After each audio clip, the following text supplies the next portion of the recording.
తెలంగాణ కొత్త సీఎస్గా సంజయ్ జాజు నియమితులయ్యారు. ఈ మేరకు రాష్ట్ర ప్రభుత్వం ఉత్తర్వులు జారీ చేసింది. గతంలో ఆయన అనేక కీలక బాధ్యతలు నిర్వర్తించారు. ఇటీవలే కేంద్ర సర్వీసుల నుంచి రిలీవ్ అయ్యారు. 1992 బ్యాచ్కు చెందిన అధికారి సంజయ్ జాజు 2014 నుంచి సెంట్రల్ సర్వీస్లో కొనసాగుతున్నారు.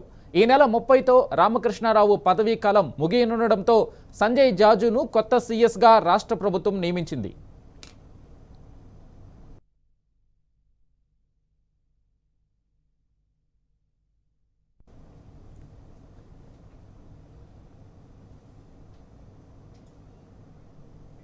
తెలంగాణ కొత్త సీఎస్గా సంజయ్ జాజు నియమితులయ్యారు.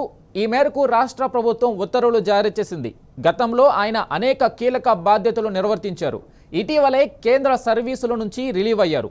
1992 బ్యాచ్కు చెందిన అధికారి సంజయ్ జాజు 2014 నుంచి సెంట్రల్ సర్వీసులో కొనసాగుతున్నారు.